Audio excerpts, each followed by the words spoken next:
Sir ಎರಡನೇದಾಗಿ ಈಗ ಇಡಿಯಿಂದ ಬಂದಿರುವಂತ ನೋಟಿಸ್ ವಿಚಾರ ಸರ್, ಈಗ ಲೀಗಲ್ ಬ್ಯಾಟಲ್ಗೆ ಒಂದು ಬ್ರೀತಿಂಗ್ ಪೀರಿಯಡ್ ಇದು ನಿಮ್ಗೆ ಅಂತ. ಈಗ ಏನ್ ಬ್ರೀತಿಂಗ್ ಪೀರಿಯಡ್ ಇಲ್ಲ.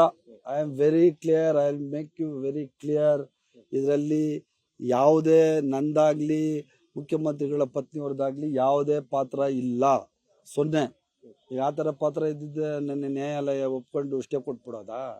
ಏನು ಇಲ್ಲ ಅಂತಾನೆ ಘನತವ್ಯತ್ಯ ನ್ಯಾಯಮೂರ್ತಿಗಳು ನೆನ್ನೆ ಅವ್ರಿಗೆ ವಾಪಸ್ ಕ್ವಶನ್ ಕೇಳಿ ಈ ಕೇಸ್ ಮುಂದಕ್ಕೆ ಹಾಕಿದ್ದಾರೆ. 10ನೇ ತಾರೀಕು ಆದ್ಮೇಲೆ ನೋಡೋಣ. ನ್ಯಾಯಾಂಗದ ಈ ರಾಜ್ಯದ ನ್ಯಾಯಾಂಗದ ಮೇಲೆ, ಸಂವಿಧಾನದ ಮೇಲೆ ಅತಿ ಹೆಚ್ಚಿನ ನಂಬಿಕೆ ಇಟ್ಕೊಂಡಿರೋ ನಾವೆಲ್ಲ ಕಾಂಗ್ರೆಸ್ ಪಕ್ಷದವರು, ನನ್ನ ಒಳಗೊಂಡಂತೆ, ಚಲವಣ್ಣನ ಒಳಗೊಂಡಂತೆ ಮುಖ್ಯಮಂತ್ರಿಗಳ ಆದಿಯಾಗಿ ನಾವು ಎಲ್ಲರೂ ಮಾನ್ಯ ನ್ಯಾಯಾಲಯದ ಆದೇಶ ಏನಿರ್ತದೆ ಆ ಆದೇಶವನ್ನ ನಾವು ಪಾಲಿಸ್ಕೊಂಡು ಹೋಗ್ತೀವಿ. ಏನು ಸರ್, ಏನು ತಪ್ಪಿಲ್ಲ ಅಂದ ಮೇಲೆ ಅಥವಾ ಇಲ್ಲದಿದ್ರೂ ಕೂಡ ಯಾಕೆ ಅದು ಐಟಿ ಇಡಿ ಲೆವೆಲ್ಗೆ ಅಥವಾ ಸಿಬಿಐ ಲೆವೆಲ್ಗೆ ಯಾಕೆ ಅದನ್ನ ನೀವು ಇಡಿ ಅವರು, ಐಟಿ ಅವರು, ಸಿಬಿಐ ಅವ್ರನ್ನೇ ಕೇಳ್ಬೇಕು. ನಮ್ಗೇನ್ ಗೊತ್ತು? ಐ ಡೋಂಟ್ ನೋ, ನನಗೆ ಗೊತ್ತಿಲ್ಲ. ನನಗೆ ಗೊತ್ತಿಲ್ಲ, ಅದು ಅವ್ರನ್ನೇ ಕೇಳಿ. ಸಿಎಂ ಪತ್ನಿದಾದ್ರು ಆ ಸೈಟ್ ವಿಚಾರವಾಗಿತ್ತು. ತಾವು ಈ ಹಗರಣ ನಡೆದಾಗ ಮಿನಿಸ್ಟರ್ ಆಗಿರ್ಲಿಲ್ಲ. ತಮ್ಮನ್ನ ಇವಾಗ ಇದು ವಿಚಾರ ನಿಮ್ಗೆ ಗೊತ್ತಾಗಾಯ್ತಾನೆ. ಹಂಗಾರೆ ದಯವಿಟ್ಟು ಪಾಸಿಟಿವ್ ಮಾಡ್ರಿ ಇದನ್ನ. ಅಟ್ಲೀಸ್ಟ್ ನೀವು ಕಾರಣದ ಪಾತ್ರ ಏನಾಗರಿ ನಿಮ್ದು ಗೊತ್ತಿಲ್ಲ ನನ್ಗೆ ಏನು ಅಂತ. ನನ್ ಬಂದವಾಗ ಆಶ್ಚರ್ಯ ಆಗೋಯ್ತು. ಇದ್ಯಾಕಪ್ಪ ಇದು ನನಗ್ ಬಂದಿದ್ ನೋಟಿಸ್ ಅಂತ. ನಾನು ಅದ್ ಬಂದಾಗ ನಾನು ಮಂತ್ರಿನೂ ಅಲ್ಲ. ಅದಾದ್ಮೇಲೆ ನಾವ್ ಯಾರಿಗೂ ಸೈಟು ಕೊಟ್ಟಿಲ್ಲ, ತಗೊಂಡಿಲ್ಲ.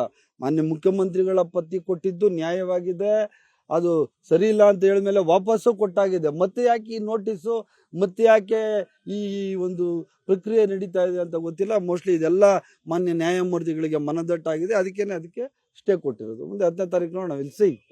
ಎರಡನೇ ನೋಟಿಸ್ ಕೊಟ್ಟಿದ್ದ ಯಾರಿಗೆ? ನನಗಿಲ್ಲ, ಒಂದೇ ನೋಟಿಸು.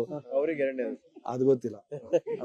ಹೆಬ್ಬಾಳ ಕ್ಷೇತ್ರದಲ್ಲಿ ಅತ್ಯಾಧುನಿಕ ಕಟ್ಟಡವನ್ನ ಕೃಷಿ ಇಲಾಖೆ ಮತ್ತು ಕರ್ನಾಟಕ ರಾಜ್ಯ ಪಾನೀಯ ನಿಗಮದ ವತಿಯಿಂದ ಸುಮಾರು 11 ದಿನ 55 ಕೋಟಿ ವೆಚ್ಚದಲ್ಲಿ ಇಲ್ಲಿ ಒಂದು ಬಿಲ್ಡಿಂಗ್ ಕಟ್ತಾ ಇದ್ದಾರೆ. ಬಹಳ ಸಂತೋಷವಾದ ವಿಚಾರ. ಅದು 5 ಸ್ಟಾರ್ ಹೋಟ್ಲಿಗಿಂತ ಚೆನ್ನಾಗೈತೆ. ಅದೇನಾದ್ರೂ ಬೋರ್ಡ್ ನೋಡಿನೇ ನಾವು ಅನ್ಕೋಬೇಕು ಸರ್ಕಾರಿ ಬಿಲ್ಡಿಂಗ್ ಅಂದ್ಬಿಟ್ಟು ಅಂತ. ಅದರಿಂದ ಯಾವುದೇ ಕೊರತೆಗಳಾಗದಂತೆ ಮಲ್ಟಿನ್ಯಾಷನಲ್ ಕಂಪ್ನಿ ತರ ಬಿಲ್ಡಿಂಗ್ ಕಟ್ತಾ ಇರೋದು ಬಹಳ ಸ್ವಾಗತಾರ್ಹ. ಇಲ್ಲಿ ಎಕ್ಸೈಸು, ಪಾನೀಯ ನಿಗಮ ಮತ್ತು ಬೀಜ ನಿಗಮ ಎಲ್ಲ ಆಫೀಸ್ಗಳು ಇಲ್ಲಿ ಇರ್ತದೆ. ಇಲ್ಲಿ ಚೆಲುವಣ್ಣವ್ರಿಗೂ ಒಂದು ಚೇಂಬರ್ ಇರ್ತದೆ, ಚೀಫ್ ಮಿನಿಸ್ಟರ್ಗೂ ಒಂದು ಚೇಂಬರ್ ಇರ್ತದೆ. ಮುಂದಿನ ದಿವಸಗಳಲ್ಲಿ ನಮಗೆ ಒಂದು ಮೀಟಿಂಗ್ ಮಾಡಲಿಕ್ಕೆ ಇಲ್ಲಿ ಜಾಗ ಇಲ್ಲ. ಇದು ಬಹಳ ಪ್ರಶಸ್ತವಾದ ಜಾಗ. ಸುಮಾರು 1,60,000 ಅಡಿಗಳಷ್ಟು ಬಿಲ್ಡಿಂಗನ್ನು ಇಲ್ಲಿ ಕಟ್ತಾ ಇದ್ದಾರೆ. ಅದರಿಂದ ಇವತ್ತು ನಾನು ಚೆಲುವಣ್ಣ ಇಬ್ಬರು ಇದಕ್ಕೆ ಶಂಕುಸ್ಥಾಪನೆಯನ್ನು ಮಾಡಿದ್ದೀವಿ. ನನ್ನ ಕ್ಷೇತ್ರದಲ್ಲಿ ಈ ಒಂದು ಸುಸಜ್ಜಿತವಾದ ಕಟ್ಟಡ ಕಟ್ತಾ ಇರೋಂಥದ್ದು ನನಗೆ ಬಹಳ ಸಂತೋಷವನ್ನು ತರುವಂಥ ವಿಚಾರ. ಕನ್ನಡಿಗರ ಮೆಚ್ಚಿನ ನಿಮ್ಮ ನ್ಯೂಸ್ 18 ಕನ್ನಡ ಈಗ ವಾಟ್ಸ್ಆಪ್ನಲ್ಲಿಯೂ ಲಭ್ಯ.